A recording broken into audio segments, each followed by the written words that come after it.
कांग्रेस ने भारत जोड़ो यात्रा शुरू की है, आपको क्या लगता है कि वो भारत जोड़ पाएंगे?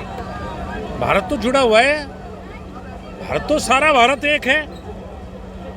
भारत में कहीं ऐसी जोड़ने की आवश्यकता मुझे तो लगने की, पूरा देश एक है, एक दूसरे से सब प्यार करते हैं, कोई अलगाववाद की भावना नहीं है, एक आतंकवाद की घटनाओं में कमी है, नक्सलवाद की घटनाओं में कमी है। तो भारत तो एक ही है, वो भारत एक की आड़ में अपनी कांग्रेस को जोड़ लें, वो ज़्यादा बेहतर रहेगा। कांग्रेस जोड़ो यात्रा शुरू करें, भारत जोड़ो तो जुड़ा हुआ है पहले से। आपने कहा ये कुछ लोग अभी आप विदेशों में पैदा हुए हैं, इनको के साथ नहीं है, दादा रुक जाओ यार, क्या है? अरे भाई, परिवारवाद के ऊपर बात कर रहा हूँ मैं, किसी एक व्यक्ति की बात नहीं करी। जो जिनके पिताजी, जिनके दादाजी, जिनके पुरखे बड़े नेता रहे हैं, एक परिवारवाद का खात्मा लोकतंत्र में होना चाहिए। काम के आधार पर वोट मिलने चाहिए। किसी नाम पे वोट मांगो कि मैं उसका बेटा हूँ, मैं उसका पोता हूँ, कर्म के आधार पे वोट मांगो। भाई आप कितने बड़े किसान हो, आप बताओ। आपने फावड़ा कब हाथ में लिया, ये बताओ। आपको किसानों की कितनी जानकारी, ये बताओ।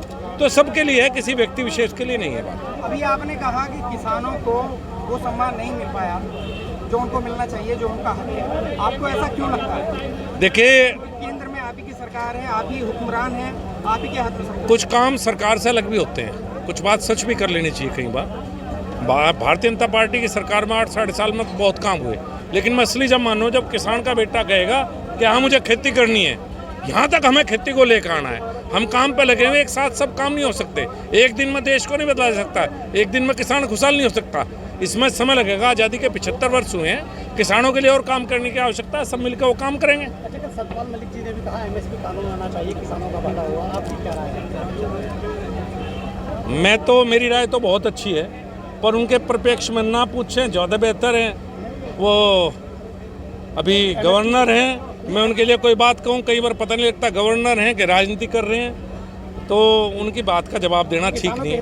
MSP कानून आना चाहिए। देखिए, MSP ज़्यादातर मिल रहा है, और मिलने के जो प्रावधान है वो सरकार करेगी। वो अपना काम देखें ना, जिस काम के लिए सरकार ने, भारतीय जनता पार्टी ने उनको बनाया हुआ है, वो भारतीय जनता पार्टी के लाभार्थी हैं। एक शब्द है ना, लाभार्थी, चुने हुए नहीं है, लाभार्थी हैं।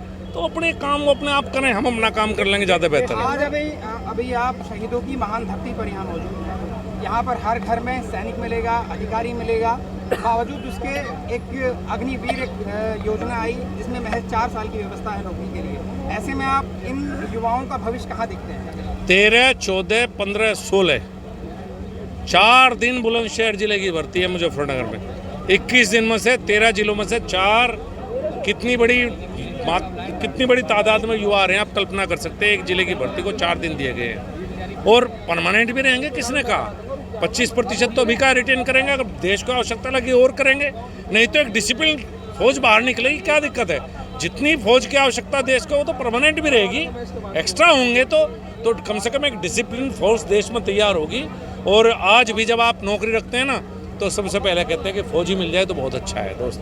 देश में बेरोजगारी और महंगाई बहुत बड़ी समस्या उभर कर आई है, इसको लेकर सरकार किस तरह का प्रयास कर रही है इस उभरने के लिए? देखिए, मैंने अभी बताया कि केंद्र सरकार ने एक महत्वाकांक्षी योजना आदरणीय प्रधानमंत्री नरेंद्र मोदी के नेतृत्व में तैयार की है कि अगले कुछ महीने में सभी रिक्त पद केंद्र सरकार के भरे जाएंगे। और महंगाई का डॉलर बढ़ा था, वो पेट्रोल के बढ़े थे यूक्रेन रूस में, तो तेल कुछ महंगा हुआ था, बाकी अब तो ऐसी कोई स्थिति दिखाई नहीं देती। तो आतंकी मेमन की जो है खबर है, उसको लेकर के बड़ी चर्चा है। नवाब मलिक का फोटो उसके रिश्तेदारों के साथ वायरल हुआ, क्या ये हमारे देश में सही है? ये शर्म आनी चाहिए इन लोगों को, जो ऐसे जो देशद्रोही की कब्र सजाते हैं, इनको शर्म आनी चाहिए। किस तरह का इनके खिलाफ कार्रवाई? मैं तो यही कहता हूँ कि इस पर जिम्मेदारी सुनिश्चित हो। किसने मेमोरेंडम किया एक देशद्रोही का?